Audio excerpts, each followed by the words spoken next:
अस्सलामुअलैकुम दोस्तों, आज के इस वीडियो में मैं बात करने वाला हूँ कैटेगरी ऑफ डाटा टाइप्स के बारे में कि किन कैटेगराइज में इसको डिवाइड किया गया है। तो बगैर टाइम ज़ाया किए चलिए शुरू करते हैं। Categories of data types. Data types को दो कैटेगराइज में डिवाइड किया गया है। एक है स्टैंडर्ड डाटा टाइप्स और एक है user defined data types. One by one हर एक को डिस्कस करते हैं। Standard data types. Standard data types ऐसी डाटा टाइप्स हैं जिनको पहले से ही डिफ़ाइन कर दिया गया है। मतलब ये कि सी लैंग्वेज बनाने वाले ने इन टाइप्स के बारे में, स्टैंडर्ड डाटा टाइप्स के बारे में पहले से ही बयान कर दिया गया है। इनके मीनिंग का पहले से बता दिया हुआ है कि इनको किसके लिए इस्तेमाल करना है। ऐसे डाटा टाइप्स हैं जिसमें हम कोई भी चेंजिंग नहीं कर सकते, इसे कहते हैं स्टैंडर्ड डाटा टाइप्स, जिनके मीनिंग को लैंग्वेज बनाने वाले ने पहले से डिफ़ाइन कर दिया। अब लफ्ज़ी तौर पर पढ़ते हैं। C language define some standard data types. C language ने कुछ स्टैंडर्ड डाटा टाइप्स को डिफ़ाइन कर दिया।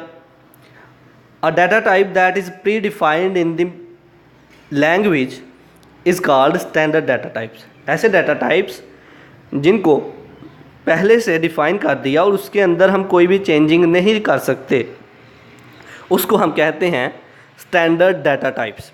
एग्जाम्पल: इंट, फ्लोट, लॉन्ग, कैर।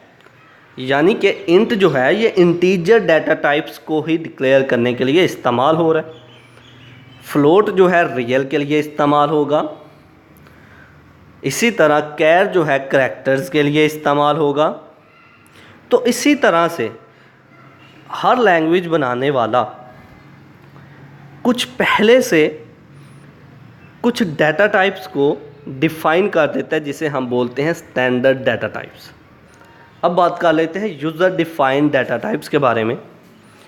जब एक प्रोग्रामर प्रोग्राम बनाने लगता है तो वो प्रोग्रामर जो खुद से डाटा टाइप्स को डिक्लेयर करता है, जिनको खुद से डिफ़ाइन करता है, उसे हम कहते हैं user defined data types.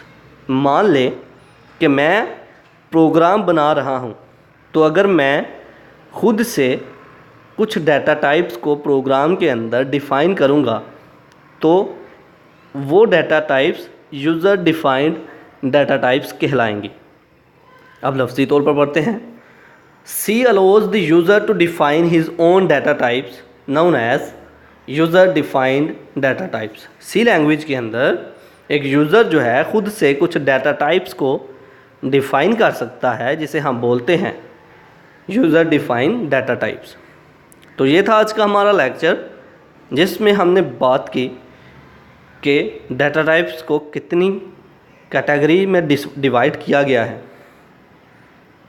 I hope कि आपको मेरी ये वीडियो पसंद आई होगी।